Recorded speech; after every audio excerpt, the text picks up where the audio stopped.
Okay, you guys, we're going to go and talk about intervals today. Intervals is the distance between two notes. That's all it is. We're going to start off with simple intervals. That's pretty much for white notes through blue notes. And then we're going to go and talk about complex intervals, which is from the top blue notes into the black notes, okay? So again, interval is the distance between two notes, not to be confused with inversions, which there's another video about inversions, which that's about taking a triad chord and flipping it around between the root, the first, and the second, and back to the root. Not an inversion, we're talking intervals. Distance between two notes. Simple intervals for whites to blue notes. All we do is we're going to start on one note, and we're just going to start on C, because of course the piano's in the key of C, and a second interval is just two notes, one right next to the other. No skipping any notes. Don't worry about black notes right now. All it is just two notes right next to each other. Now, if we play one note by itself, this is not an interval. In fact, what it's called is unison, because there's no notes in between, okay? So this is what would be considered, let's just say, 0, or some people might think of it as 1. But basically, this is not an interval, unison. So a second interval is the two notes right next to each other. A third interval skips a note. A fourth interval skips 2. A fifth interval skips 3. A sixth interval skips 4. A seventh interval skips 5. And the octave, which is from one note to the same note, C to C, that skips 6 notes. This is the octave. 7th, 6th, 5th, 4th, 3rd, 2nd, unison. And we will go and talk in another video about when to use for your harmony purposes. For example, traveling in like second intervals. Doesn't sound very nice, but traveling in such as sixth intervals has a very nice harmonic sound. We'll talk about intervals and harmonies in a different video. Okay, so that is it. It's easy as that. Simple intervals, second, third, fourth, fifth, sixth, seventh, octave. Okay, and of course, if you want to go bigger than that, you would say 9th, 10th, 11th, and so on. But pretty much the octave is all that you need to be concerned with. Now we're going to go ahead and talk about complex intervals. The complex intervals use the semitones. So these are the 5 black notes right here, the semitones, okay? And these are pretty simple, especially those of you who are second degree black and above, or those of you who want to compose music and arrange it and want to come up with different emotions or colors, different feelings. The different intervals will contribute to that. So we know that this is the second interval. Well, there's 2 second intervals, the smaller one and the bigger one. Smaller ones we will call minor, bigger ones we will call major. That's it. So between the intervals now, we're basically, for most of them, we're going to have 2 intervals that share like a second interval. It's the minor second and the major second. Let's go into this, okay? The minor second is what we also call a half step, okay? As we can see right there, it is just one note to the next semitone. This is the minor second. The major second is what we call a whole step, right? And the major second does skip over one semitone, so it technically activates 2 semitones right here. I like thinking of it as just skipping one, all right? So minor second, major second. That's it. Let's go into third intervals. Third intervals right here. Of course, remember that this was a third interval when we skip a note, but we have 2 of them. The minor third, which has 2 half steps in the middle, and the major third, which has 3 half steps in the middle. Again, minor third, major third. And you can go visit the video that's on triads and how to build them, because of course in that video we talk about that a major chord has a major third in the front and a minor third in the back. So go visit that video for triads. So far we have a minor second, minor third, major third. That is it, okay? We are now going to go and skip over the 4th and the 5th interval. We're going to talk about those in just a bit. So we're going to skip 4th interval and 5th intervals. So let's go to the 6th interval. The 6th interval has 2 as well. The minor, which is smaller, that would be C to A flat, and the major 6th, C to A. 7th interval as well. We have the minor 7th, C to B flat, and the major 7th, C to B. That's it. Let's review this again real quickly. Minor second, major second, minor third, major third, minor sixth, major sixth, minor seventh, major seventh. And in another video, we'll talk about seventh chords, because that's why you will see sometimes it says C, M, A, J 7, and sometimes it'll say C7. And we'll explain that. I'll explain that in another video as well. Now, let's go and talk about the ones that we skipped. The fourth interval, the fifth interval, and the octave. These are what are called perfect intervals. Now, that actually has a lot to do with actually the sine wave that sound creates when vibrations are happening and create sound. So just right now, until we talk about the science of sound, right now just consider that this is called the perfect fourth and the perfect fifth and the perfect eighth. So the octave is known as the perfect eighth, okay? So this is called, what I would like you to just to help you and put it into perspective for yourself, notice that the perfect intervals of the fourth and the fifth, they share one semitone in between. That's it. This semitone right here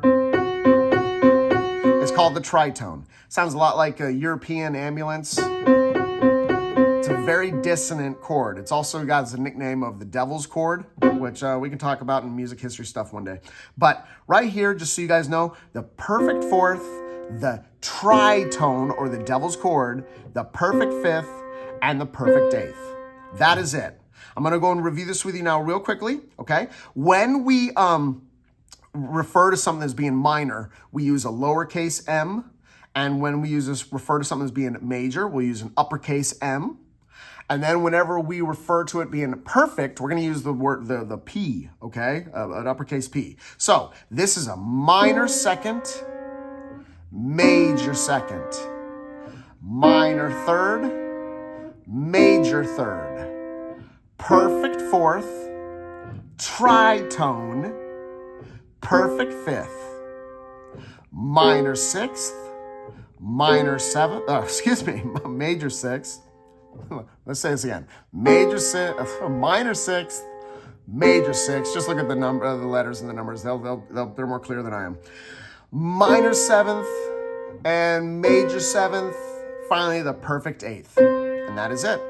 All right, that's all you need to know. Now, for those of you who are second, third, fourth degree black notes, and those of you that are in AP music theory and stuff, let's just go ahead and specify these a little bit more for you. And this is going to make it very easy for you who are taking AP music theory. The most important thing to remember is that intervals are created by, we'll just say in America and in Western terms, the letters, okay? The letters. So, C to E, C, D, E, it's a third interval. C to G, C, E, G, of course, you guys should know that this is a fifth interval. Easy enough, okay? Now, the question then comes in with AP music theory is, what do we call it whenever we use sharps and flats, okay? So, for example, okay, we know that C to E is a major third. C to E flat is a minor third. But what if we were going to say, the sheet music shows us that it's C to E sharp. Now, see, remember, we already know this is a perfect fourth interval because it's C to F. But if on paper or on sheet music it says C to E sharp, C to E is still a third. You can never get rid of that. It's still a third. So C to E sharp is known as a third augmented or an augmented third. Augmented, remember means to stretch. Diminished means to shrink. That is it. So this is a minor third if it's C to E flat, major third if it's C to E, and an augmented third if it's C to E sharp. That's very important. Let's talk about the tritone. Okay, remember the tritone, the devil's chord. Well, if it is C to F sharp, this is still a fourth interval, but it's perfect, right? So we must then call this augmented fourth. If we think of this as C to F sharp, it's an augmented fourth. And likewise, if we think of it as C to G flat, remember this is a fifth interval, C to G flat, we would then call this a diminished, shrunken, diminished fifth. Let's go through this again real quickly. How about here?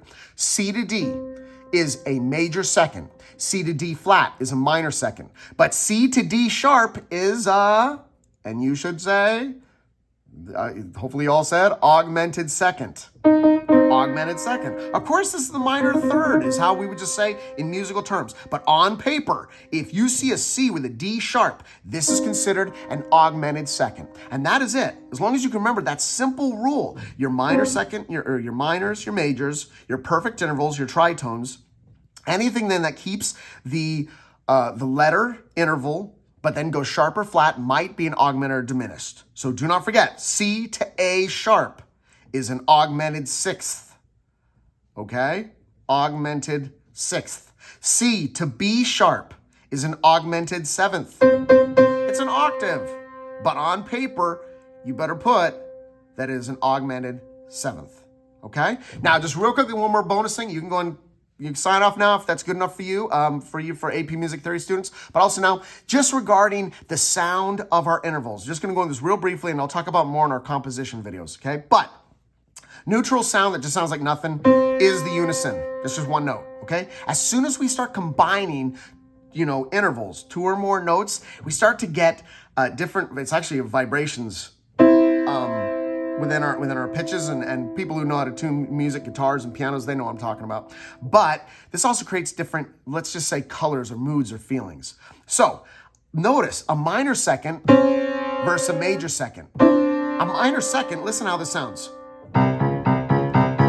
Okay, obviously we know what that is. I'm not gonna say anything because obviously somebody might get upset for copyright reasons, but that was 3 seconds, so I should be okay.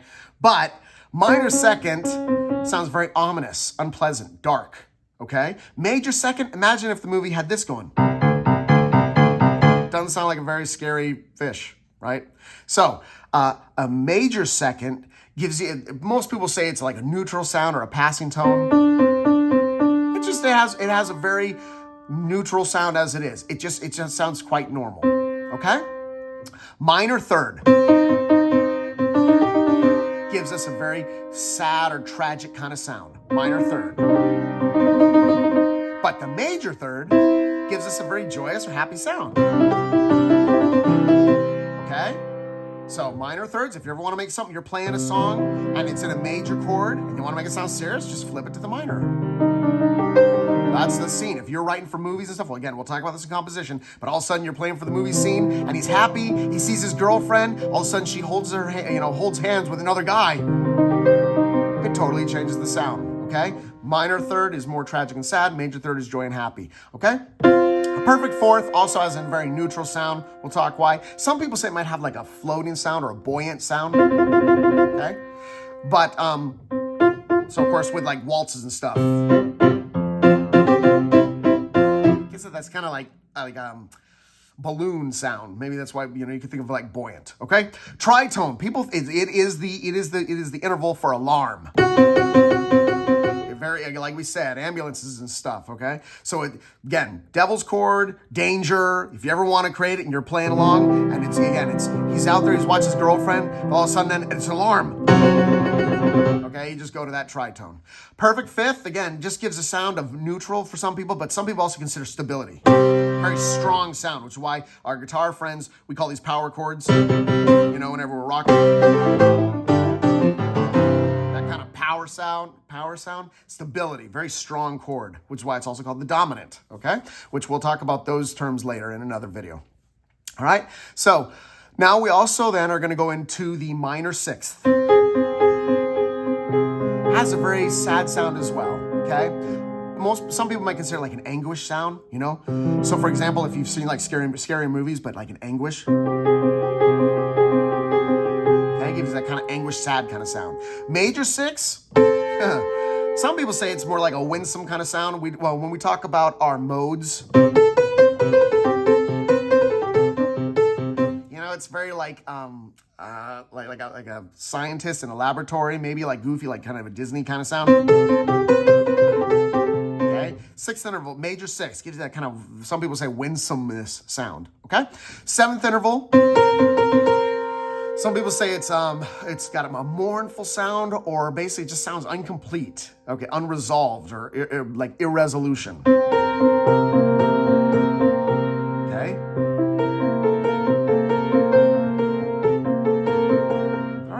And then The major seventh, some people say is, again, it has an incomplete sound, unresolved. Of course, when we talk about our proper names for each note in the scale, this is a leading tone because it leads into our tonic. Okay. Some people said aspiration. So in other words, if you play it in something like this,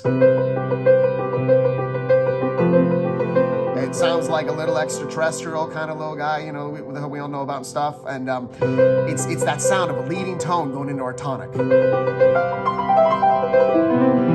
Okay, major seventh. All right, I hope that you guys got a lot from this video between our simple intervals, complex intervals, the proper names for the intervals when it comes to augmented and diminished, and also just a little something there about feeling. If you guys are liking these videos, please subscribe to my channel. And also please comment or reach out to me if you guys are looking for any other quick notes or tidbits. Just go to my website, jacksonvillepianoman.com.